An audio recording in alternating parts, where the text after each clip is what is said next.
Good evening and welcome. I'm Warren Browner, the president of the board of the JCC San Francisco, and it's my pleasure to welcome you to this evening's program on whistleblowers and freedom of the press, the third and final program in this season's Manovill Conversations, Reporting Israel, the personal, the political, and the press.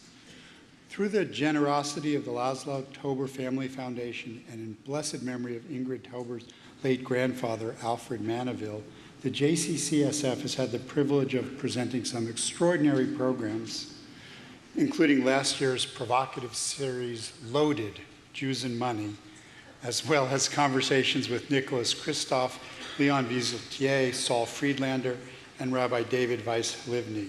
Please join me in showing your appreciation for that support.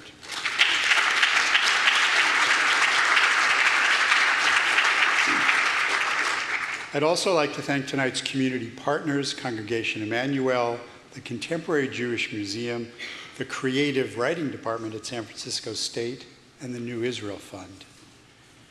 We presented this year's conversations in partnership with Haaretz, Israel's oldest and most distinguished progressive daily newspaper, and arguably one of its most important liberal institutions.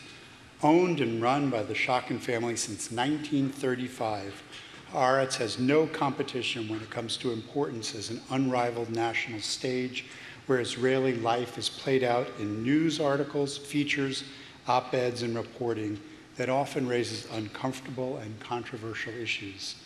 This has made it a frequent target of those who seek to silence critical voices coming from within Israel itself. We started this series in December with Ari Shavit and David Remnick, continued in February with Aleph Ben and Jeffrey Goldberg, and end tonight with Uri Blau and Barton Gelman. With these extraordinary journalists as our guides, we've come to understand more critically some of the most pressing issues facing Israel and its future, its miraculous accomplishments, and its tragic mistakes. The shifting geopolitical landscape as a result of America's policies towards Syria and Iran, the BDS movement in isolation from the West, and with tonight, the conflicts and limits of press freedom. So without further delay, let's meet tonight's esteemed guests. Uri Blau is an investigative journalist specializing in military and political affairs for Haaretz. He is currently a Nyman Fellow at Harvard University. In 2012, he became the first journalist in Israel to be charged and convicted under the country's Espionage Act for possession of classified information after exposing that the Israeli Defense Forces conducted and covered up an unlawful targeted assassinations in the West Bank. Mr. Blau has reported on a wide range of topics, uncovering a number of corruption scandals involving top government and military officials. He has also worked as an analyst for Japan's Fuji TV, Britain's Channel 4, and other international media outlets. Barton Gellman, a two-time Pulitzer Prize-winning journalist, blogger, and author, is currently leading the Washington Post's coverage of the global surveillance disclosure based on top-secret documents provided to him by ex-NSA contractor Edward Snowden. He is a senior fellow at the Century Foundation and visiting fellow at Princeton's Woodrow Wilson School, and former contributing editor-at-large at Time. His books include the best-selling Angler, the Cheney Vice Presidency, and Contending with Kennan. During 21 years on staff at the Washington Post, Mr. Gelman was legal, military, diplomatic, Middle East, and special projects reporter. Among his many honors, he is the recipient of 2 George Polk Awards, the most recent of which was for his work on the NSA story. Now, each of you received a card when you entered the hall. Please write any questions on a list and pass them to the right, and Usher will pick them up about 40 minutes into the program. And now, please join me in giving Uri Blau and Bart Gelman a warm welcome to the JCCSF.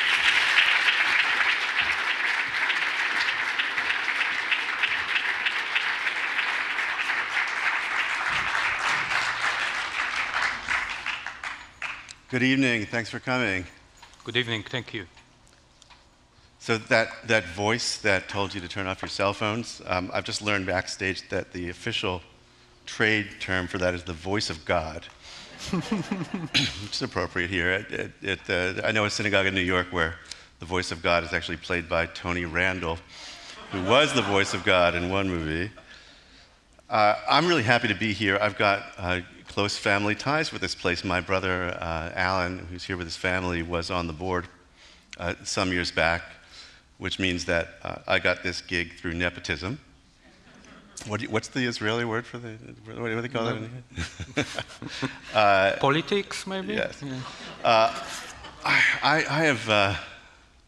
I've tried really hard to avoid forums talking about Israel because it turns out that people have really strong feelings about that. Who knew? Later, if sufficiently provoked, I'll tell you the story of my appearance side by side with Clyde Haberman of the New York Times before the Conference of Presidents of major American Jewish organizations.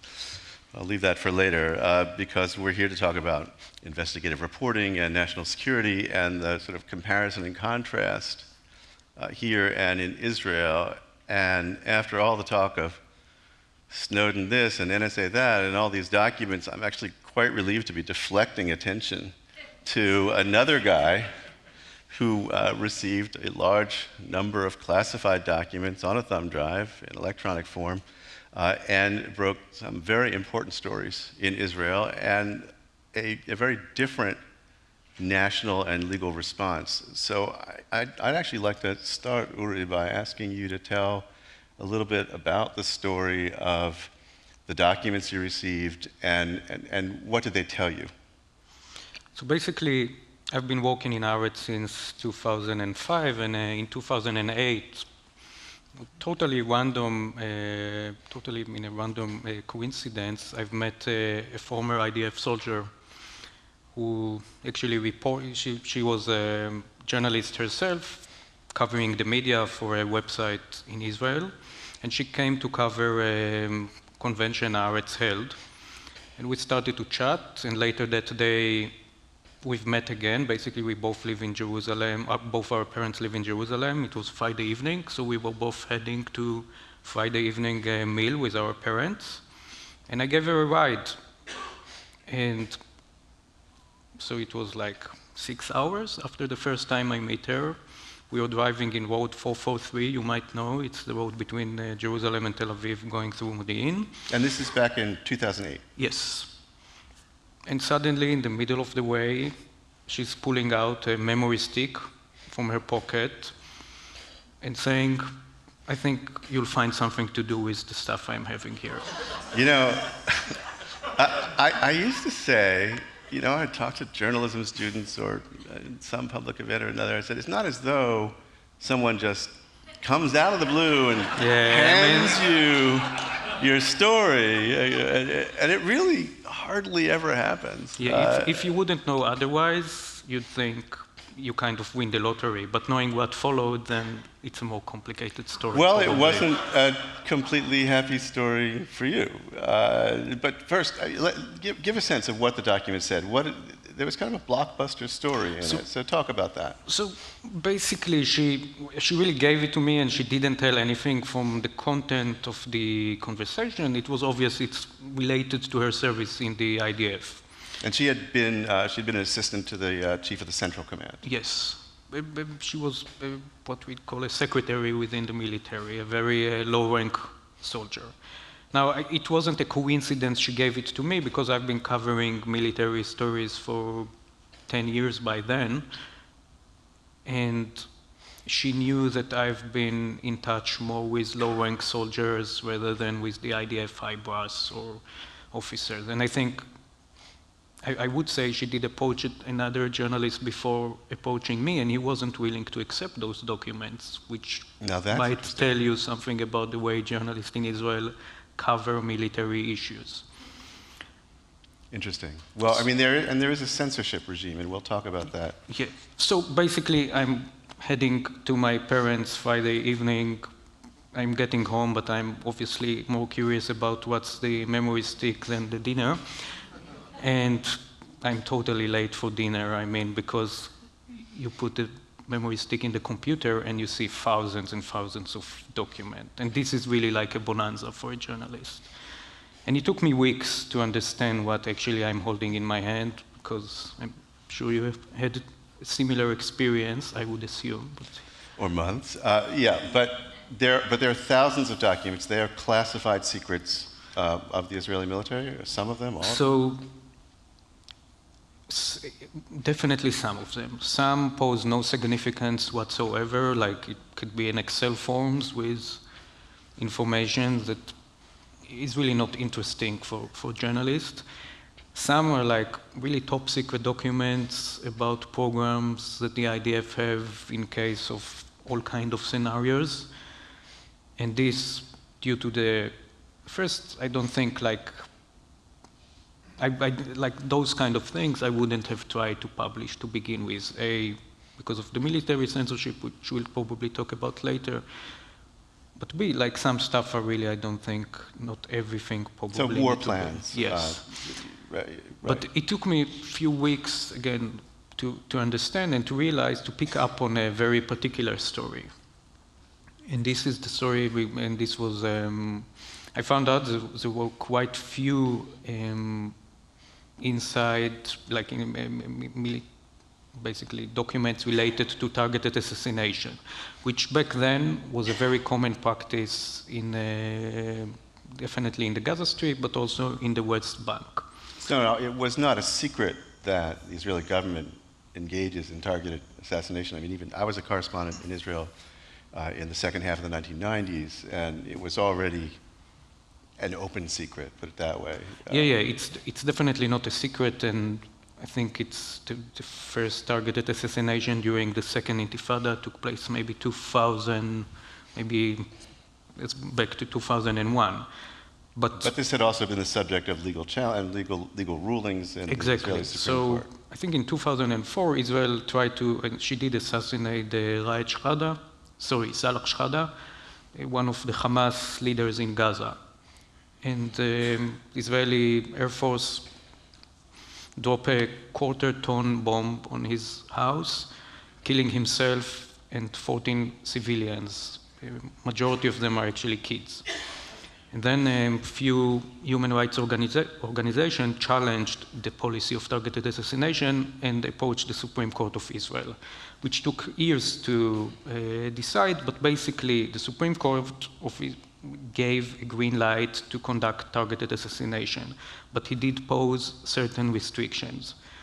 And those restrictions, in a nutshell, said that if it's possible, if it's possible to arrest a militant rather than to assassinate him, you should first try to arrest him. And this is a question of control. So in Gaza Strip, which Israel pulled out of in 2005, there is no official possibility to do it, official control. But this is not a suggestion from the Supreme Court. It's not a policy recommendation. It is a legal ruling that the use of lethal force is lawful only if arrest is not possible. Yes, and also it discussed the issue of collateral damage and so how many innocent people can you kill while trying to, or like how much damage you would prevent by assassinating somebody and on the way causing collateral damage. And what those documents revealed is that operations that officially was fired, basically you could see that when sometimes the IDF spokesman would announce that soldiers were trying to arrest a certain militant and he opened fire on them, so there was fire exchange and he was killed, were planned to begin with as assassinations, and this is happening in the West Bank. And another significant thing that those documents revealed was the fact that the IDF decide prior to the operation how many unidentified people can be the collateral damage together with this militant. So an X number of people. So if he's going with if he's driving the car with a certain number of people, you still have a green light to go with the operation. And seeing those stuff black on white is actually incredible. So, but big picture here, the story you learn from the documents, and that I'm sure you report out and fill in, is that Israel has conducted targeted assassinations in the West Bank of members of the Islamic Jihad that do not comply with the Supreme Court legal unlawfully, rule. basically. That's a pretty big story. And it appears, well, so you submit it to the military censor. Explain that process. So basically, every item, article, TV, like every news item you see on TV or here on radio, which relates to the military or to the security service, or like, there are like 24 topics in Israel, which have to be filed to a military, to be reviewed by the military censorship prior to the publication. And does every news organization go along with that? Everyone? Yes, you have to. You have to, and what happens if you publish without submitting for censorship? It kind of depends what do you publish, but I would not, like, I think we were the last newspaper when I worked at a local newspaper in Jerusalem back in late 90s. We didn't file something to the censorship, and we were fined. But like, it's very rare that like organization wouldn't comply with this. So right. It really doesn't happen that a news organization wouldn't file. Now, I was the correspondent for the Washington Post in Jerusalem, and I did not submit stories to the military censor, and I knew what the lines were. At a certain point, it started to seem absurd. So at the time, not now, the identity of the chief of the Shin Bet, the Shabak, was a secret. You weren't allowed to publish his name. And there was a peculiar little game played by Israel television news broadcasts that the closer the Shabak chief gets to retirement, the less pixelated is his face on the television screen. So at first it's just a blob, and now it's sort of big squares and little squares.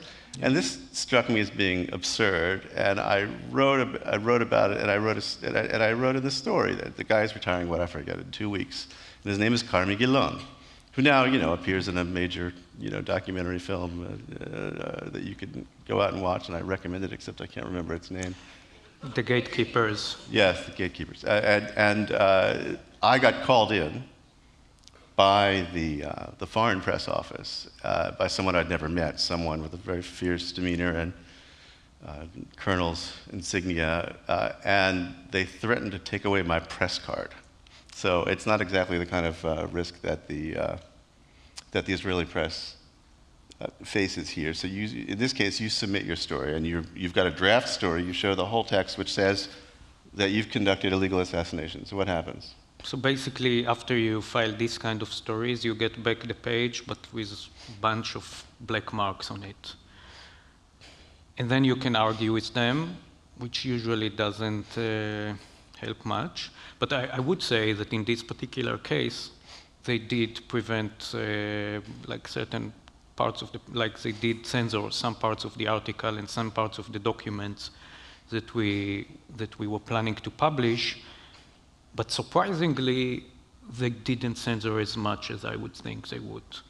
And I think, in retrospect, when the story was published, the public reaction was nada. Like it didn't make any. It really didn't make any news, so to speak. It's a big surprise we assassinate the terrorists. Is that the reaction? Not even that. I mean, really nothing. I mean, is this like is the this only thing IDF to the Supreme Court? You're not the boss of me. Well, the story was picked up only like my source was arrested and like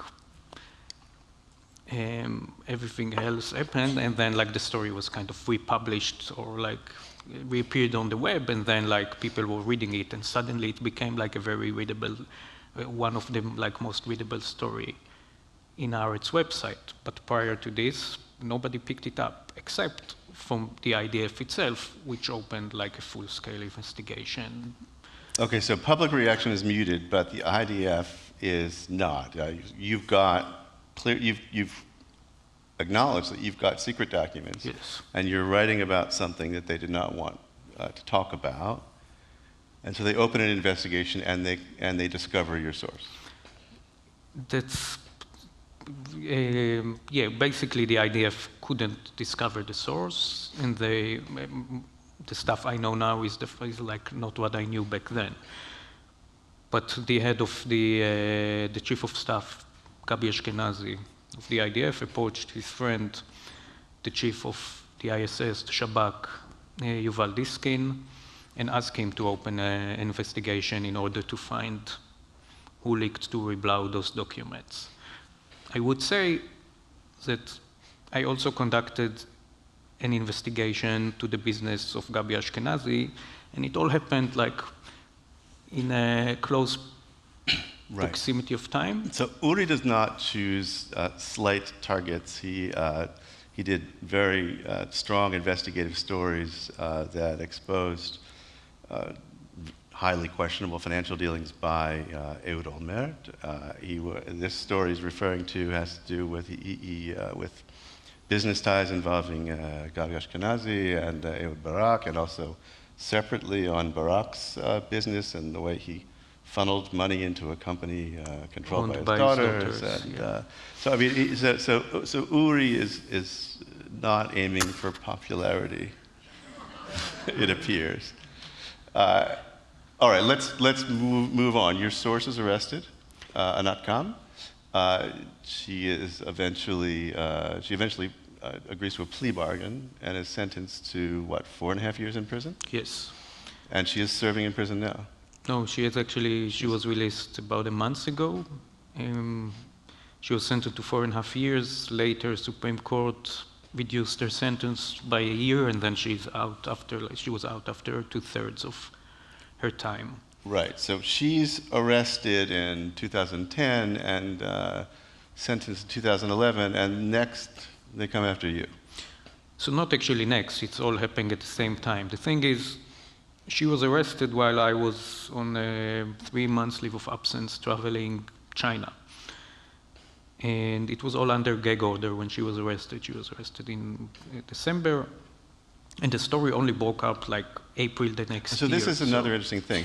So she's arrested secretly, and members of the Israeli press know it, at least some of them do, and more over time, I presume. And they're not allowed to report that she's been arrested. Now, the traditional thing back in my day in Israel was that if there was a really important story and the military censor wouldn't let you publish it, you would give it to someone like me. You would somehow make sure that it got to someone in the foreign press. Did that happen here?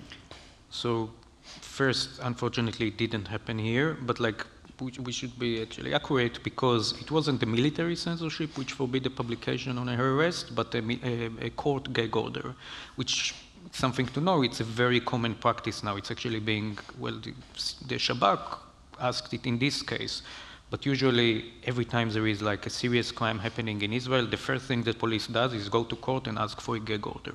So the media really cannot publish anything about like the investigation or like failures in investigation. And this case fell under like the same kind of criteria. It took maybe 3 months, but eventually, slowly but surely, the internet picked it up. And eventually it was picked up by the media here and in the UK.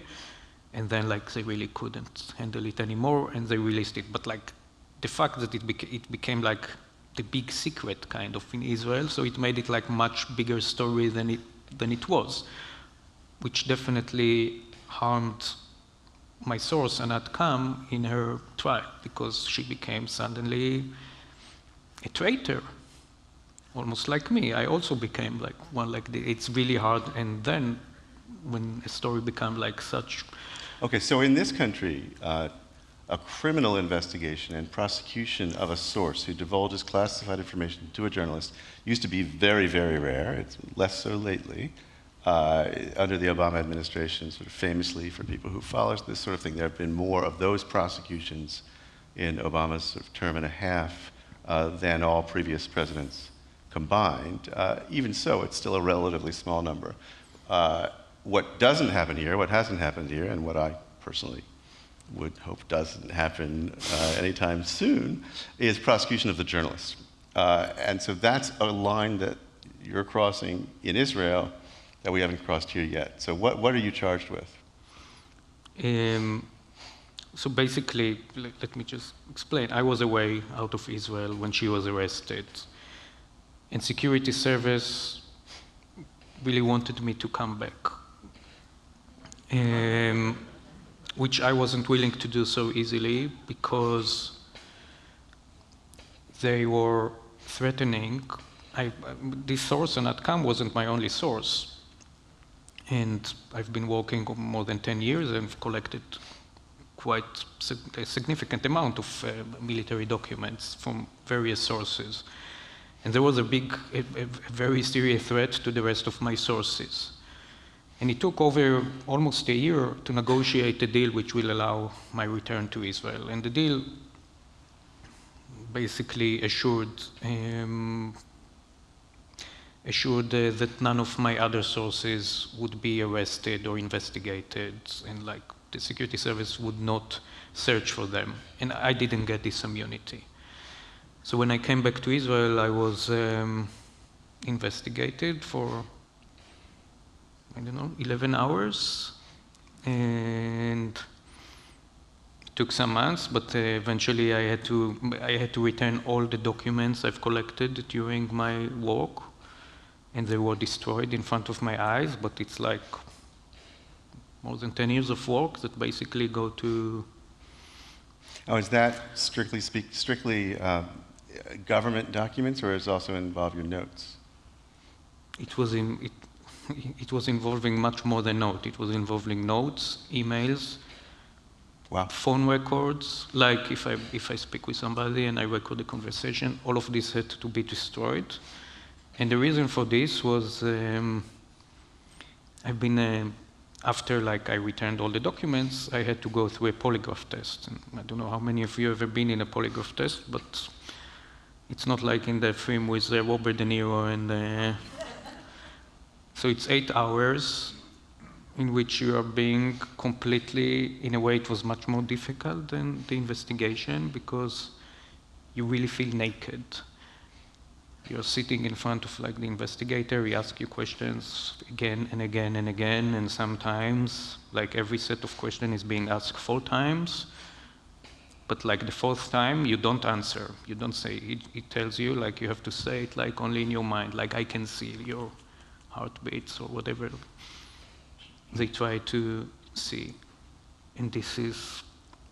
And what is the reaction of other members of the Israeli press, the media there? I mean, is there a civil libertarian reaction to the idea of a journalist being interrogated this way, or is it business as usual? So it took a long time until it wasn't business as usual. But when my source was arrested and I was away and it was breaking news and front pages in the media, the military correspondent, who were the main correspondent to cover this story, they all salute when there is a story like this and it's the IDF against somebody else. This is the problem in Israel. We have most of the military correspondents are members of military correspondent sale. They've been, they're getting security clearance from the institute they are supposed to cover, or they are covering. They're in a very good relationship with very senior officers, so they get debriefed, but then the amount of the information they manage to deliver to the public is very limited. Now, I wasn't willing to be part of this system. And so you were not a member of the club? No. And so the club responded accordingly?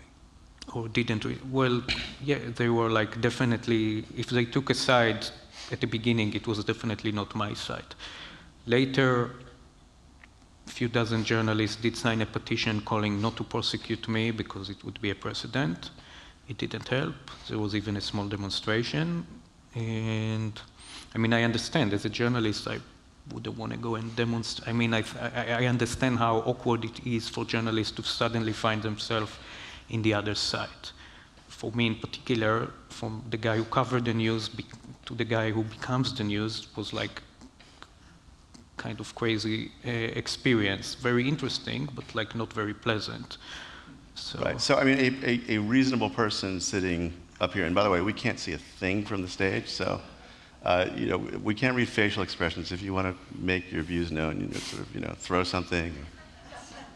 But a reasonable person sitting back there might be saying, well, maybe Uri is unpopular because he's not a good journalist. Well, I did a little bit of due diligence before coming up here, and I've talked to some very well-known, very good Israeli journalists whose opinions I respect, and they say this guy's the real thing. It may be that the fellow military correspondents don't want to annoy their best sources in the high ranks, but Uri has the considerable reputation and respect in Israel and among Israeli journalists.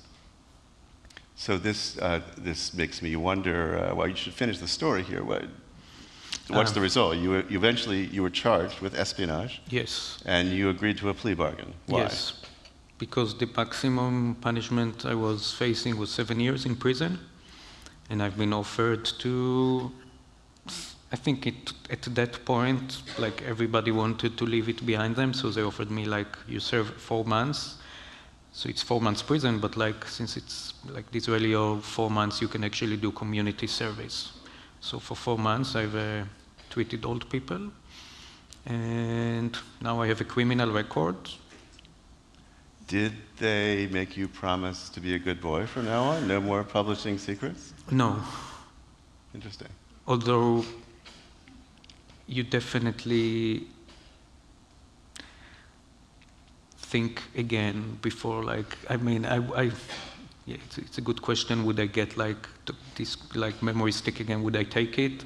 Probably I will, but it definitely makes you think about it.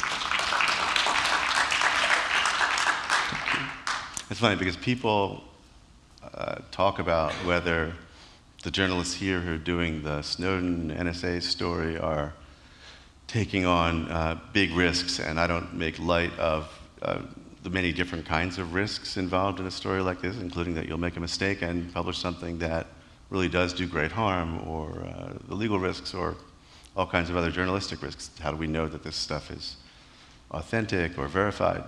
But I just have to say I have not had to face anything like the kinds of challenge and vulnerability that you had in your story. We have the military censorship, so in a way it's easier for Israeli journalists. If I get a bunch of documents, I want to publish them all, I can file them to the censorship. Obviously, I won't do it, but that's the practice. You, however, have to decide. How do you decide what to publish? There is no military censorship here. Right. Well, so it's complicated calculus. In this case, I received a large quantity of highly classified material from Edward Snowden. Before the world knew his name, before we started writing the first stories, I knew that I had in hand what purported to be, you know, a big cache of government secrets.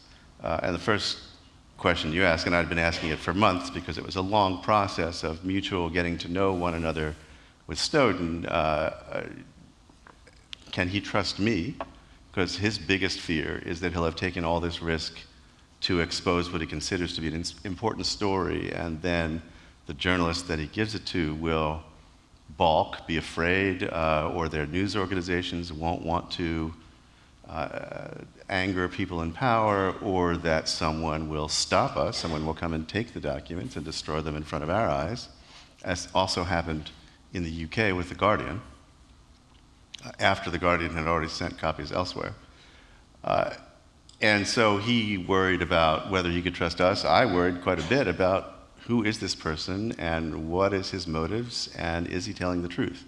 Now, in the rare cases where, less rare lately than before, when people approach me with what purport to be big scoops, I mean, most of the time, they're not. They're either not of a special interest, or they're disturbed people who think they know things that they can't know, or occasionally there are people who do know things but are deliberately planting something false with me. And I had to worry a lot about this guy whose identity I did not know for most of the time I was talking to him. He approached me through electronic, sort of encrypted and anonymous channels. In fact, he's the first person ever to have had no contact with me at all, other than through these channels. And the gist of it, they're very complex privacy tools, but the gist of them is that they make it very hard to tell who's talking to whom, including which device where is talking to which other device where, and also make it very difficult to know what they're saying because the encryption scrambles up the content. And we had a lot of back and forth in which I'm trying to figure out, why are you doing this and are you for real? And the ultimate verification was this, because look, if you get a pile of documents that are very highly classified, you will do your own reporting around that.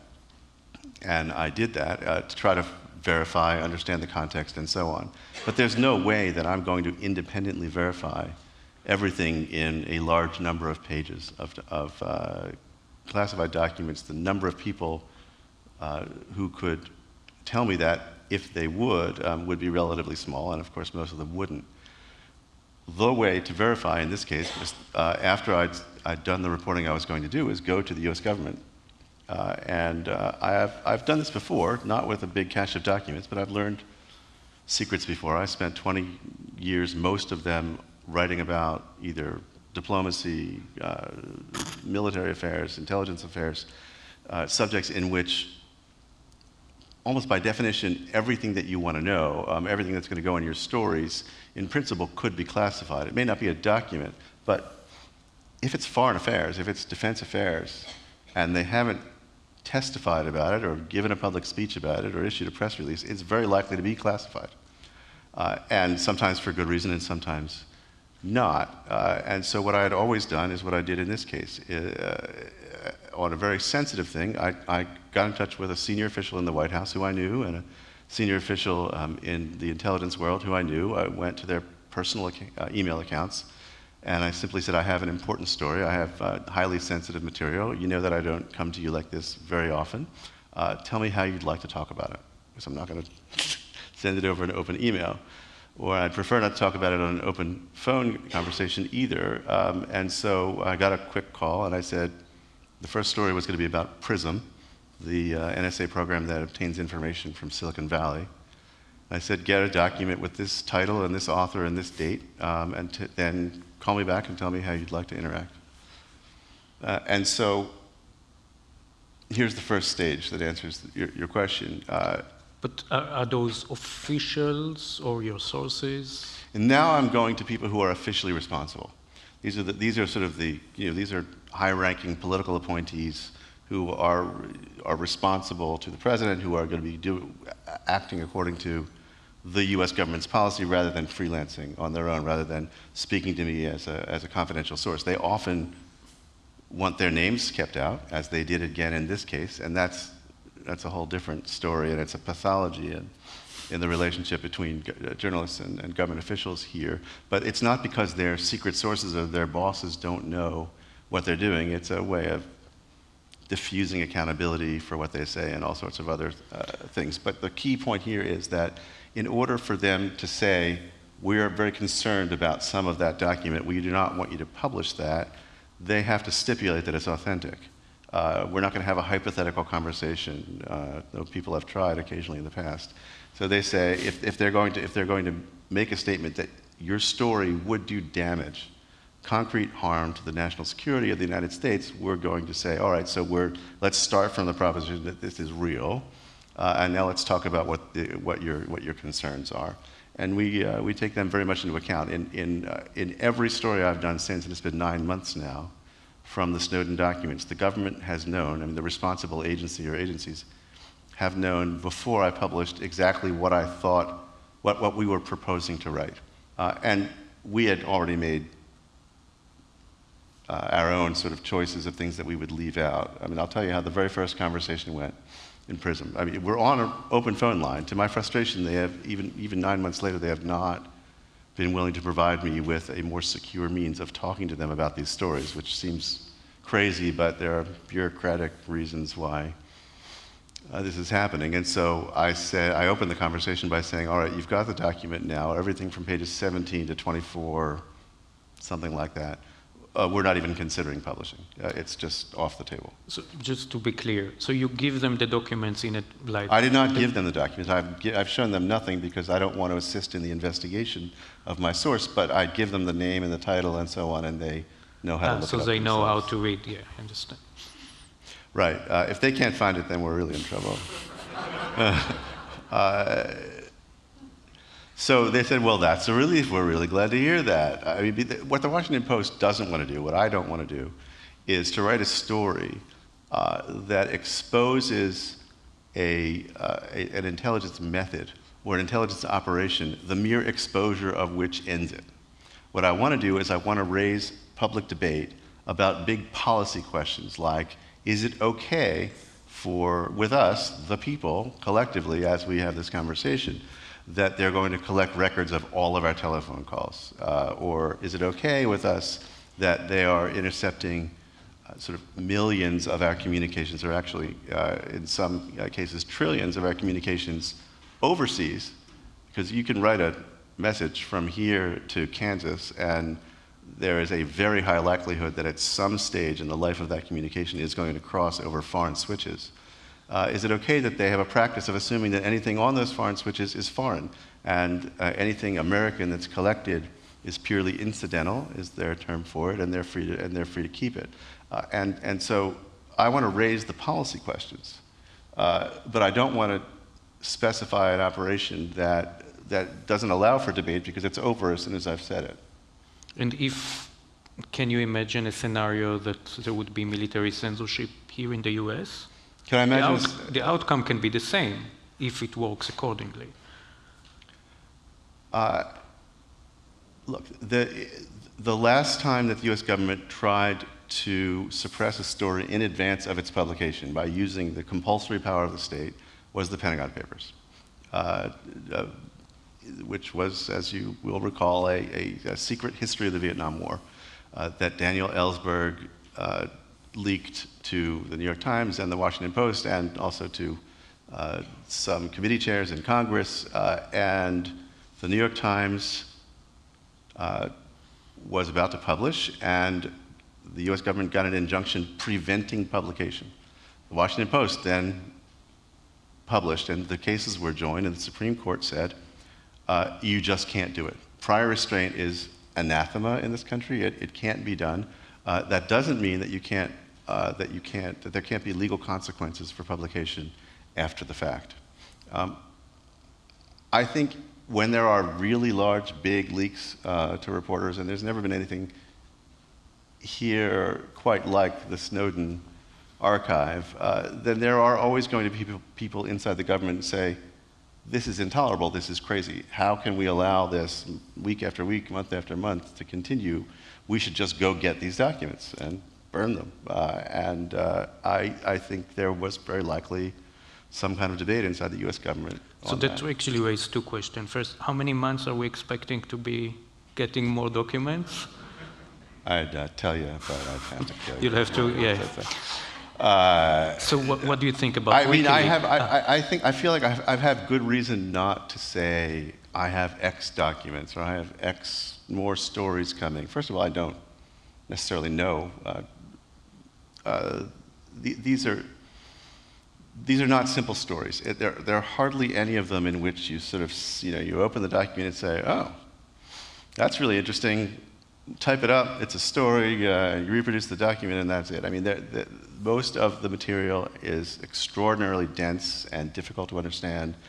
I mean, the director of the NSA would not understand at first reading most of what's in these things, because these documents are written not for senior management. They're written by mid-level people for each other, and they have immensely complex jobs. There are acronyms and cover names and passing references to operational techniques that everybody who's intended to see this document already understand, and other sort of forms of shorthand or something that's very highly technical, having to do with networking technology on a global level and multiple layers of internet communications and stuff that simply, regular people, including the leader of the NSA itself, have no need to know, no need to understand. And so it takes a long time for them to figure out simply what does the document say. And then the news of it might not be what the briefing is there to talk about. The news might be in a phrase or two or an illustration or two in one of the speaker's notes of one of the slides. And I say, really? That's happening? Or does this mean that that's happening? The easiest one to explain is that late last year I came across a slide. It was a almost childish drawing on a yellow piece of paper, a yellow pad. It's a slide reproducing that drawing, and it shows, it's called Google Cloud exploitation. And on one side it says, here's the private Google Cloud. On the other side it says, here's Gmail and Google Drive and GChat and so on, and its connection to users, the public internet and then the Google Cloud. And then there's a little box drawn in the middle and an arrow. And in handwritten notes, it says SSL, which is encryption, added and removed here, smiley face. So a reporter comes across encryption added and removed here, smiley face. But clearly, Bluebird, there's a story here somewhere. This looks like it's going to be a story, but what does it mean?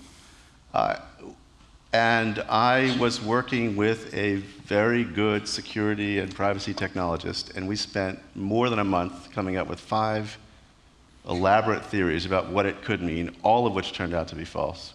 And only eventually a significant amount of reporting with confidential sources somewhere else who put themselves at risk to talk about it, did we figure out what it did mean, and we wrote the story. And what it did mean is that the NSA, which could not lawfully do this in the United States, was going overseas, and there were, not everybody knows this, but sort of Google, Yahoo, all these big companies have data centers, which is to say gigantic fortress-like structures filled with racks and racks and racks of computers and storage. They have these things, there's one in Ireland and there's one in Hong Kong, and they have their own private connections. I'm going to spill the water now and destroy the whole data center.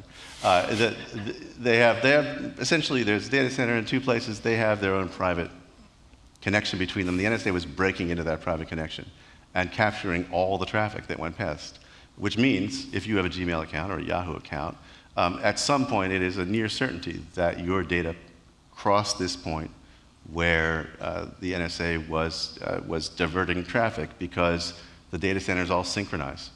So the whole history of your account, every document you have stored, every email you sent or received, and so on, crosses this pipe, and the NSA helps itself freely because it has virtually no restrictions in its overseas operation. It's a pretty significant story. It was one that angered Silicon Valley greatly. There were bad words spoken. I had to sort of allude to them indirectly in my story.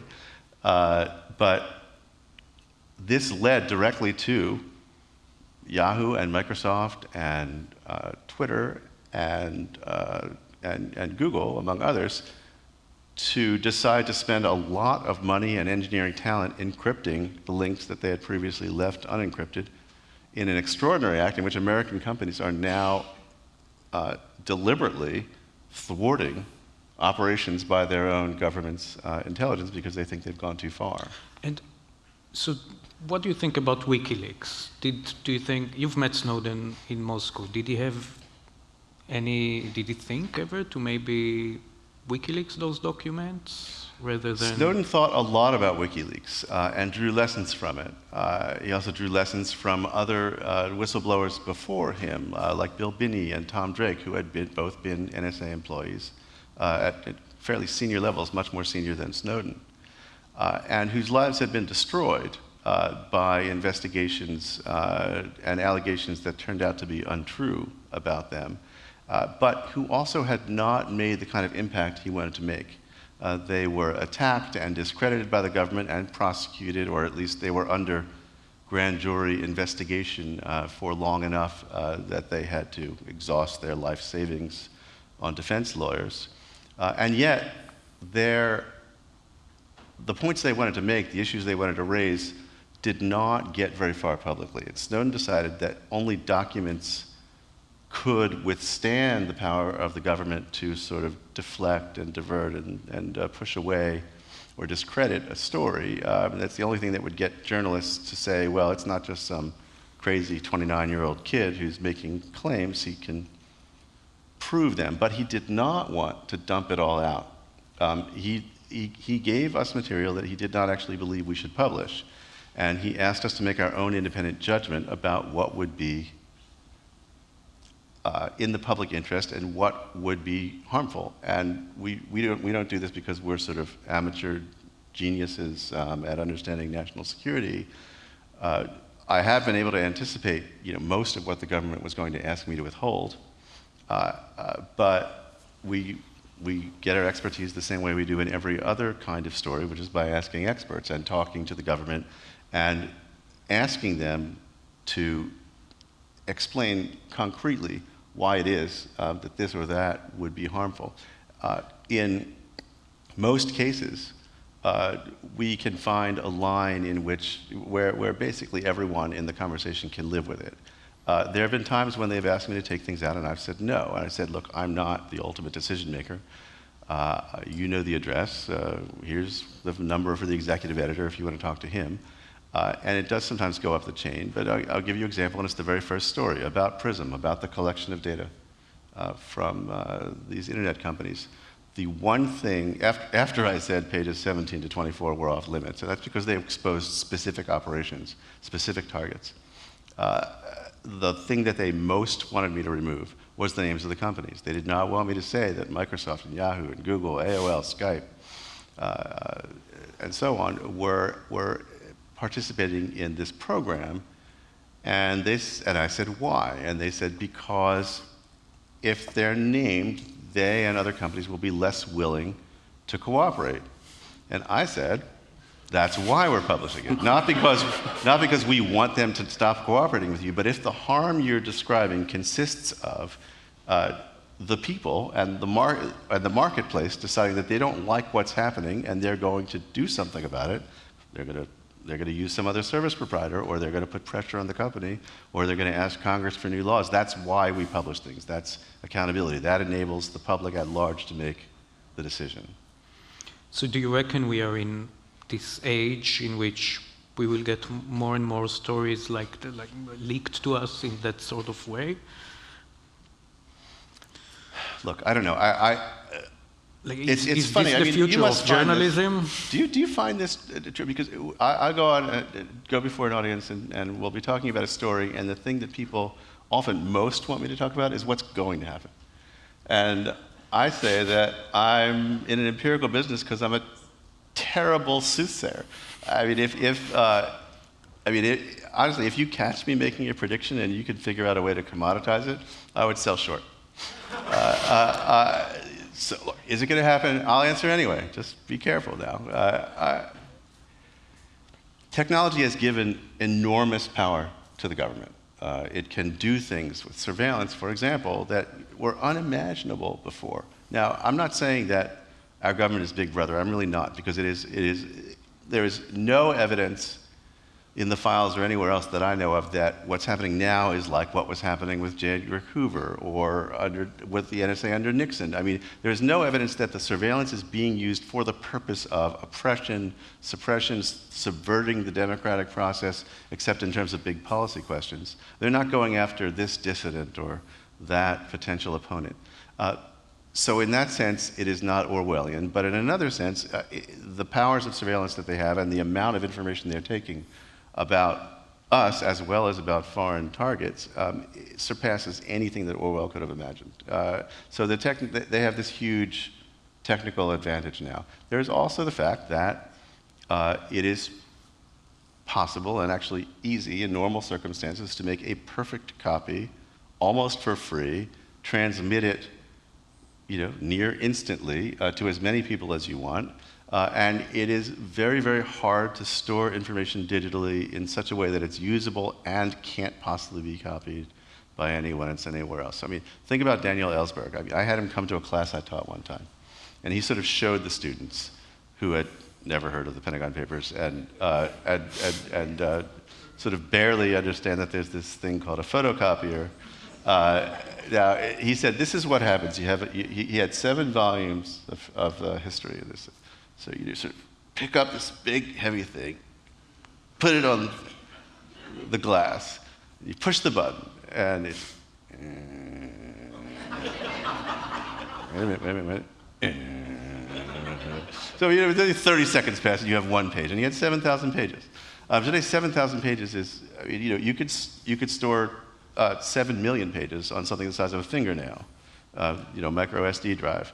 And so, yeah, sure, I mean, you are giving tools to potential leakers, but in the classified systems, the ones that are air-gapped against the public access and the public internet, it is very hard to get stuff off them. Snowden is an unusually competent, talented guy with computers and just sort of in terms of operational planning. I mean, look, he'd spent something on the order of a year extracting information from systems that have built-in auditing and security tools that he was not supposed to be able to take. And during that period, he is communicating secretly with 3 journalists in a way that he can't be surveilled by the surveillance agency that he works for. That is not something that can be done by accident or by some high school dropout, low-level employee. I mean, he's an exceptionally intelligent and talented operator. Whether you like what he did or not, it was not an easy thing to do. So, do you like what he did? I'm sorry, what? As do an I like what I American, did? no, I'm interested, like, as a citizen and not a journalist. Like, can you do this? Yeah, I'm actually the last person who should be asked about sort of the merits or the morality of what Snowden did, because first of all, I have a source-to-journalist relationship with him. I don't go around judging my sources. I obviously believe that what he did enabled me to raise issues that were of some importance and that were very powerful stories that needed to be told not for titillation or excitement or headlines, but because these are quite fundamental choices we're making as a society and we didn't even know it.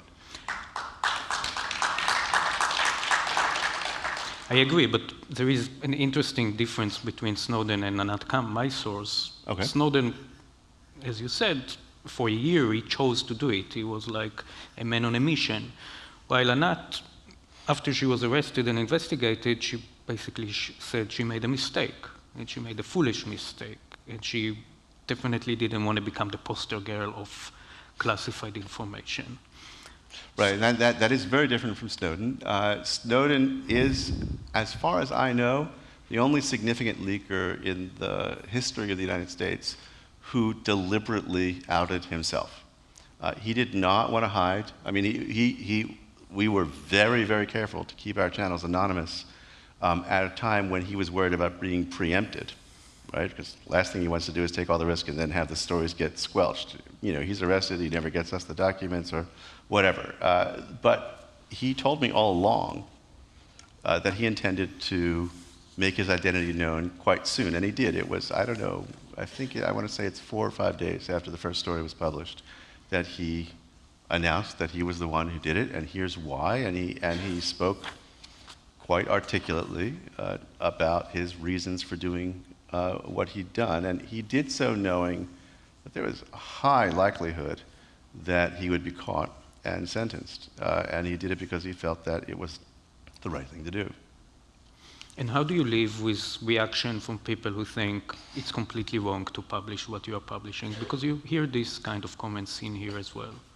I hear it all the time, and look, there are legitimate hard questions here. I am not any more immune to criticism than anybody else. I don't think that my choices are sacred or perfect, or those of the Washington Post, and we should be held up to scrutiny. I'm prepared to defend every decision we've made to date, and I am constantly worried about making the wrong choice. There are some very hard stories. There are some stories I've done only recently because I had put them in the almost too hard category. The last one I did was about an NSA program that is intercepting and recording every single telephone call, the entire audio content of every single telephone call of a foreign country. And I did not say the name of the country. And the dilemma I had all along was, for reasons I actually can't talk about, I'm convinced that naming the country would do very great and concrete harm. It's Israel, huh? I did not say that. And the story, I mean, and so everyone's going to look at the story and say, you know, what's wrong with you? I mean, did you not go to, you know, like the first lesson in journalism? Who, what, where, why, where? I mean, you know, where's the country name? And at the same time, it raises very big, important questions, because there isn't a country in the world where, or barely any, in which a significant number of Americans don't travel or work or live or call to or from or have relatives or friends. And so by nature of this program, you are intercepting and recording and storing the telephone calls of large numbers of Americans, as well as, obviously, the great majority of people in any country are not only not suspected of any wrongdoing, but are not even imaginably, not imagined by the NSA to be relevant to a lawful foreign intelligence purpose. They want all the calls because it allows them to do a sort of a magic trick that they liken to a time machine.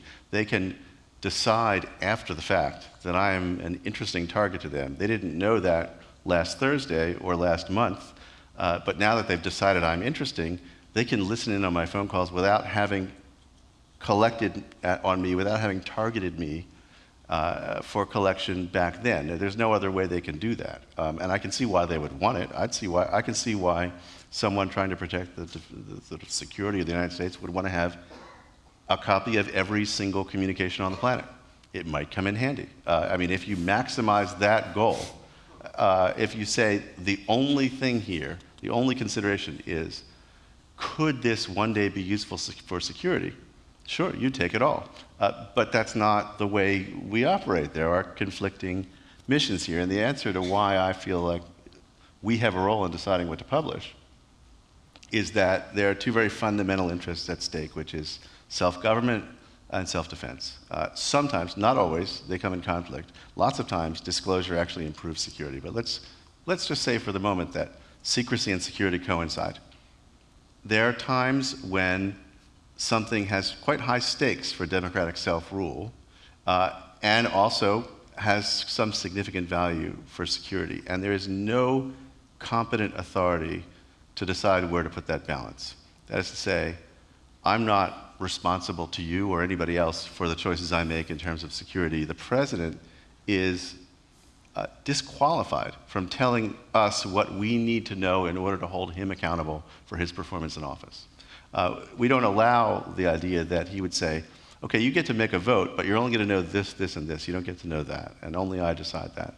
That's not the way the system works here. And so there's a process of competition on the margins, at the boundaries. I guess that's my sort of long-winded answer. I see. But this is something that Israelis deal with a lot, this trying to balance between security and freedom, and I think this is why many people have had hard time to read the documents that we revealed in our rights.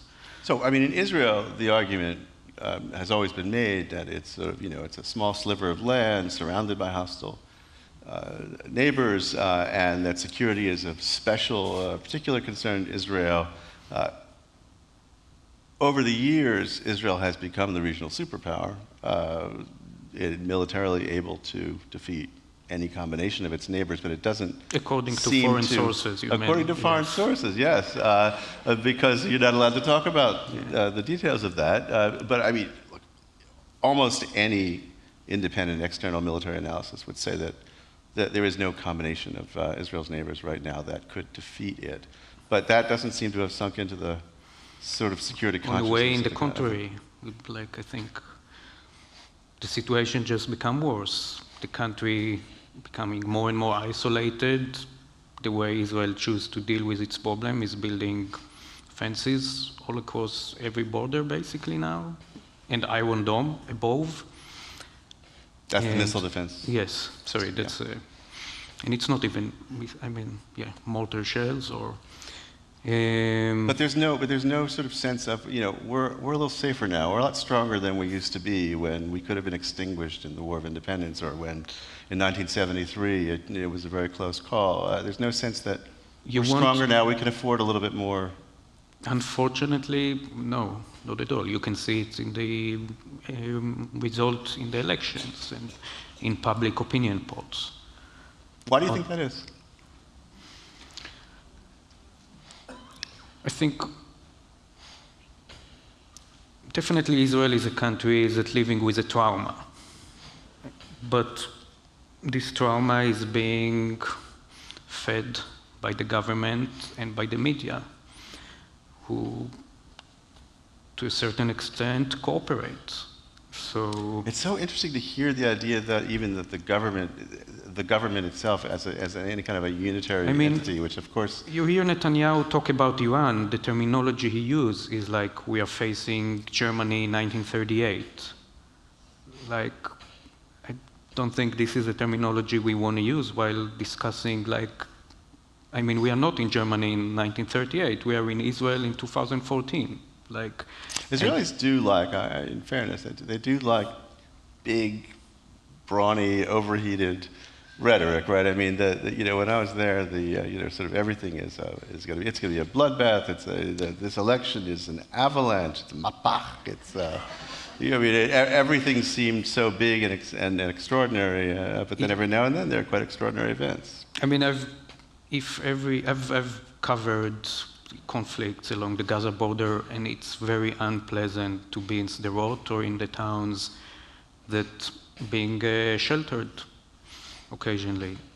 But if you take any mortar shell as an existential threat, you really can't run we will reach where we are now, basically, because it's not an existential threat. And Israelis need to acknowledge the fact that, yes, they're living in a certain neighborhood. It's maybe not the best neighborhood in the world, but they are not in a constant existential threat. And this is something the media, being the media, or majority of it, and I'm happy to say I don't think Haaretz is part of it, is happy to cooperate with, because it sells the paper. Now I'm hearing this from a reporter. You're just trying to sell papers. But you think that's really what it is? Yes, unfortunately. On the government side, it interests me to hear this idea of a kind of a. Oh, so we have questions. Yes. You know what? I'm gonna leave that thought there. I'd actually really like to hear what you want to talk about. Okay. So take it away. Okay. Card number 1. So we have lots of good questions, and I've kind of grouped them into different areas. I think the first one that we're going to start with actually is for Bart. Your contemporary, Glenn Greenwald, seems to have been subjected to a different level of scrutiny by the media, government officials, etc. Would you agree with that characterization? And if so, to what would you attribute this? Look, I mean, I think it's sort of self-evident that there's been more sort of personalized commentary around Glenn, and I think I'm probably not the right person to comment on what's being said by or said about a competitor. I mean, I'm probably the person you should have not a grain of salt, but a bucket of salt if you're going to hear my opinion on it. But he clearly has wanted, all I'll say is he's wanted to play a much more sort of prominent personal role in the debate, and he has been a lightning rod for people who think that we collectively are publishing much too much. Okay, so I'm going to shift gears for a second and ask you, Uri, What do you think is the biggest investigative story between Israel and America that's going to break in the next year or two? So maybe I'll take the Fifth Amendment or use like Bart's answer? No. Well, actually, I mean, there is actually an interesting, there's an interesting aspect of the NSA documents, and we mentioned it in passing, which is that the United States regards Israel among its top handful of counterintelligence threats, which is, of course is, once again and perennially relevant in the conversation about Jonathan Pollard. And I'm not going to be saying anything about Pollard. I'm simply saying that it's clear from the internals when you take when they are writing for themselves, among themselves, without any intention that what they say becomes public, they see Israel among the most active and competent foreign governments trying to find out U.S. secrets. Still a friendly country, but yeah, one of the stories was that I think an apartment in front of Ehud Barak's house was rented by the U.S., right? That wasn't my story.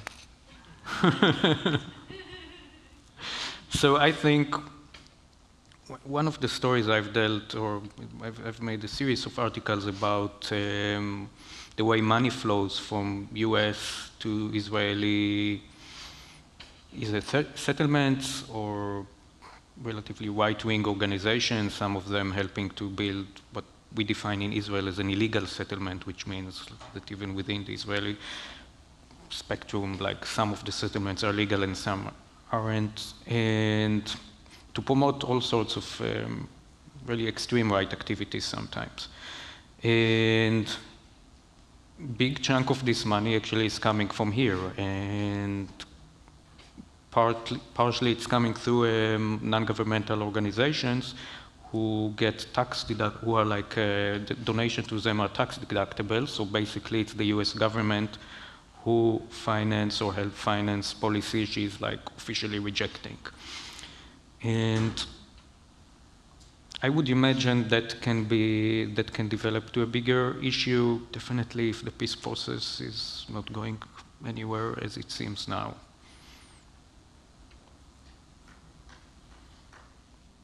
Have you got another question? Yeah. So this question is about Snowden. What avenues other than leaking the documents to journalists did he have available to him? Could he have given to a congressional oversight committee or shown them to somebody else? Would they have not been bound to discuss or disclose, take legislative action? So this is an interesting question, and one of the memes in the debate about the NSA and Snowden is, well, this is a valuable debate. We needed to have this debate as a country, and people from Obama on down have said, it's good we're talking about this. We shouldn't have been talking about it this way. It shouldn't have been done like this by Snowden. Well, there's actually, if you kind of go down the list and look at the way the system actually works, there's literally no imaginable scenario that is at all plausible under which we could be having a conversation about where to draw the boundaries in terms of surveillance, by how much of its technical, theoretical, operational power should the NSA be allowed to use, especially with reference to the people on whose behalf it is working. Snowden was not actually covered by the Whistleblower Protection Act. It did not cover contractors at that time, and he was a contractor. So, I mean, there was no protected channel for him to say something's going wrong here. He was, nevertheless, he told me, speaking to supervisors and colleagues a lot about concerns he had about the breadth of these programs. He told me he had approached at least 4 supervisors in his final year, which is, frankly, another level of chutzpah, because at this time he's going to colleagues and supervisors and sometimes literally asking the question, what do you think the public would think if this were on the front page? While he's talking to reporters in secret. So, I mean, it's an interesting set of dynamics that allows the guy to do that. Congress congressional oversight and judicial oversight were significantly hobbled here. First of all, I mean, there was no chance he would be able to bring these kinds of documents. There was no channel under which he could bring these kinds of documents to Congress. They are so highly classified that very few members of Congress, probably fewer than 1 in 10, have a member of their staff cleared to read them. Which, and members of Congress, just like any other sort of executive type, running an office or with being a boss, having bigger jobs, they're not going to sit down and read what is a 5,000-page secret intelligence budget, which gets passed every year, or voluminous reports, or technical stuff like the kind I've been struggling to understand sort of full-time for 9 months. They have other jobs to do. And there are times when the classification is applied in ways that seem to be, I mean, I can't read minds, but that seem to be designed to thwart oversight. For example, in August, I wrote a story about NSA sort of failures to comply with its own rules, violations of its rules, in some cases violations of the law. They call them compliance incidents. And there were some, 2,774 compliance incidents in the most recent year for which I had data. The tables of there's a lot more than numbers in it, but the tables of statistics, the number of times they broke the rules, were classified in the internal document at the level of secret, which means it would be harmful. It would do significant harm to the security of the United States if the number of times they screwed up was made known to the public. And it's already a little bit hard to justify that classification stamp. But when they reported the same table of numbers to Congress, they stamped it top secret, special intelligence, code word classified, no foreign, which means, again, that there are fewer than 10% of the members have a staff member who's allowed to read this report and advise them on what it means. And so the oversight process is broken, to be honest. Can I follow up on this one? I'm just wondering, you've met Snowden in Moscow. Does he feel he achieved his goal?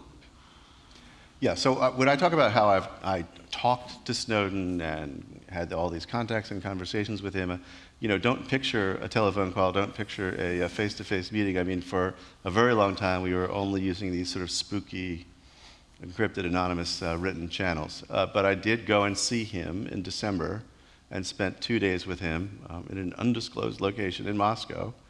And I was very curious when I had never heard his voice except in the videos he'd made, and I wondered how he'd feel after a certain number of months had gone by. Did he get what he expected? Was he sort of shrunken down and hiding, and was he kind of aghast at what he'd done? And in fact, he was sort of Zen-like in his serenity. I mean, he had done exactly what he wanted to do. I mean, look, if you had asked me, here's the crystal ball again, if you'd asked me in June, just before the first story appeared, whether this was still going to be a hot global story, significant debate with huge market repercussions, with lawsuits making their way up to the Supreme Court, with fundamental legislative changes in the offing, where the Republican-controlled House of Representatives comes within 7 votes, I think it was, of abolishing the phone record collection program,